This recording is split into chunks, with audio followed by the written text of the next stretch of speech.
নমস্কাৰ মই নৈতি ভিডিঅ'লৈ আপোনালোকক পুনৰ স্বাগতম জনাইছোঁ। ব্যস্ততাৰ মাজতে অকণমান সময় লৈ আমি ওলালোঁ আজি খোৱা খাৰ ধাবালৈ। এই খোৱা ধাবাখন আছে দৰং জিলাৰ আলয়চকৰ ৰাষ্ট্ৰীয় ঘাইপথৰ ঠিক নিলগতে আছে এই ৰেষ্টুৰেণ্টখন। ইয়াৰ গাড়ী বুলি ক'লে জানি নহয় নাচ আৰু গান আৰম্ভ। ভতিজীজনী খুব ভাল পাই নাচি।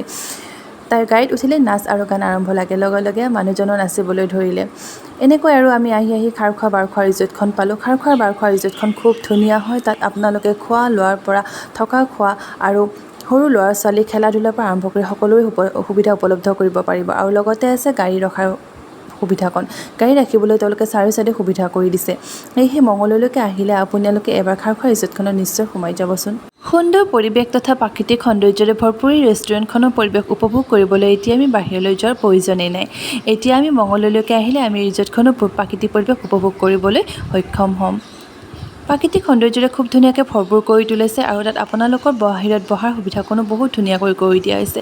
ৰবিবাৰ লৈ আহিলে আপুনি কেতিয়াবা বহাৰ সুবিধাকণেই নাপাওঁ। আজি সেইকাৰণে ৰবিবাৰ নহয় আমি শুক্ৰবাৰে ওলালোঁ।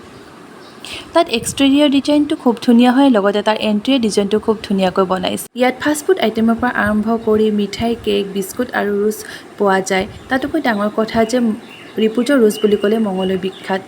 ব্ৰেকফাষ্টৰ পৰা আৰম্ভ কৰি ডিনাৰলৈকে থলুৱা খাদ্য জুতি ল'বলৈ অকণমান যান্ত্ৰিকতাৰ পৰা ফালৰি কাটি প্ৰাকৃতিক সৌন্দৰ্য উপভোগ কৰিবলৈ এই ৰেষ্টুৰেণ্টখনলৈ আহিবচোন। ইয়াত এটা পুখুৰীও আছে। এই পুখুৰীটোৰ মাজতে এখন ধুনীয়াকৈ দলং বনাই দিছে। ইয়াত মাছৰ থকাৰ লগতে কাছও দেখিবলৈ পোৱা যায়। কাছটো এইবাৰ দেখি আমাৰ কণমানিজনী খুব ফূৰ্তি পাইছে। ইয়াত নতুনকৈ এখন বাগিচা চাহ কেফ বুলিও এখন খুলিছে। ইয়াত এটা চেলফি পইণ্ট দিয়া হৈছে। এইটো হৈছে আপোনালোকৰ থকাৰ সুবিধাৰ ঠাইকণ।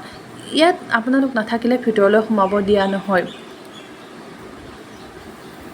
ইয়াত থকাৰ লগতে আপোনালোকে জিম কৰাৰ সুবিধাকণো পাব আৰু লগত তাত থকা যিবোৰ ৰুম আছে সকলোবোৰ বাঁহৰে বস্তু দেখা যায়।